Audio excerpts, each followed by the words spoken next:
Good morning, students. Myself Seema Virmani. I am your English teacher. Today I will teach you English Reader lesson number 9, Wooden Bowl. Let's start reading. I remember my grandfather. He was very old and feeble. He used to stick to walk. Sometimes his hand shook. He would often nod by the fireside and doze off. मुझे याद है आज भी अपने दादाजी के बारे में। इसमें एक बच्चा जो है अपने दादाजी की कहानी बता रहा है।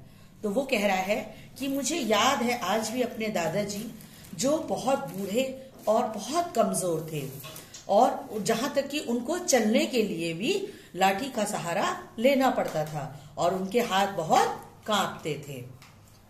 We lived in a small town in Kashmir. When Grandpa was young, he was very good carpenter. People would come from Delhi to place their orders. He used good quality wood and people liked his work. My father learned to be a good carpenter from him and earned well. जो मेरे दादाजी थे और मेरी परिवार था, हम सब एक छोटे से शहर में कश्मीर में रहते थे और जब मेरे दादाजी बहुत ही यंग थे, वो बहुत ही अच्छे कारपेंटर यानी बढ़ई थे। बढ़ई यानी कारपेंटर जो लकड़ी का काम करता है। People would come from Delhi to place their orders. लोग उनके पास दिल्ली से भी आते थे ऑर्डर देने के लिए, क्योंकि उनकी वह अच्छी लकड़ी का यूज करते थे, अच्छी अच्छी चीजें बनाते थे, उनके हाथ में बहुत सफाई थी। मेरे पिता ने भी उनसे बढ़ई का काम उनसे ही सीखा था और उसी से वो घर चलाते थे, पैसा कमाते थे। Soon I too started going to the workshop. और जल्द ही मैंने भी उस वर्कशॉप में जाना स्टार्ट कर दिया था। Soon I too started going to the workshop. I could use a hammer, a saw and a plane to shape the wood.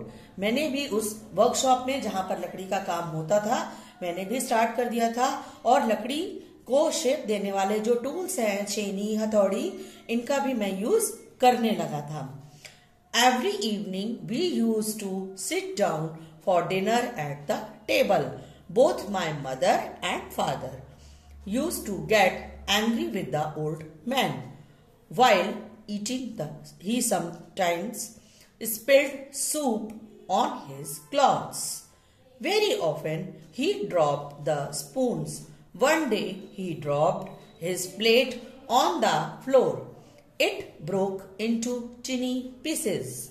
My parents were very angry. हर शाम को हम सब डिनर के लिए टेबल पर रात के खाने के लिए एक साथ बैठते थे, मैं, मेरी मम्मी, पापा। लेकिन वो लोग हमारे दादाजी के ऊपर बहुत गुस्सा होते थे, क्योंकि जब वो सब कुछ भी खाते थे, उनके हाथ से स्लिप कर जाता था, कभी उनके कपड़ों पे गिर जाता था, कभी उनसे स्पून गिर जाती थी। तो वो जब खाना खाते थे, एक दिन तो उनसे प्लेट भी गिर गई और प्लेट छोटे छोटे टुकड़ों में टूट गई। My parents were very angry from that day on. उस दिन मेरे मम्मी पापा उन पर बहुत गुस्सा हुए। My grandfather had to sit at the side on the floor. मेरे दादाजी जो है साइड में जमीन पर बैठते थे। He ate his meals in the wooden bowl. और वो अपना खाना एक लकड़ी के बाउल में खाते थे।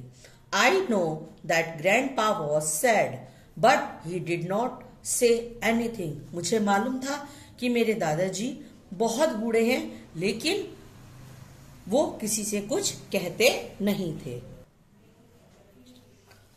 One morning, I went into the workshop. I was busy all day working on pieces of wood. I did not notice my parents standing beside me. एक सुबह मैं वर्कशॉप पर गया और मैं वहां पर काम करने में इतना बिजी था कि मुझे पता भी नहीं चला कि मेरे माता पिता मेरे पीछे खड़े हैं। What are you making? तुम क्या बना रहे हो? A wooden bowl for you. When you will be old, you can eat in it. I replied. मेरे माता पिता ने मुझसे पूछा, ये तुम क्या बना रहे हो? तो मैंने आंसर दिया कि मैं एक लकड़ी का बाउल बना रहा हूँ और जब आप लोग बूढ़े होंगे तो आप लोग को भी मैं इसी में खाना खाने को दूंगा। There were tears in my father's eyes. मेरे पापा की आंखों में, पिता की आंखों में आंसू आ गए। My mother too wept tears away. और मेरी माता भी रो पड़ी। After that, my grandfather always sat at the head of the table. उसके बाद से मेरे दादाजी हमेशा टेबल पर बैठकर, डाइनिंग टेबल पर बैठ के ही खाना खाने लगे। He was treated with great love and respect. और उनको मेरे माता पिता बहुत सा प्यार और आदर देने लगे। So, students, moral of the story is that we should respect our old person and we should do help them. We should not hate them. Okay, thank you everyone.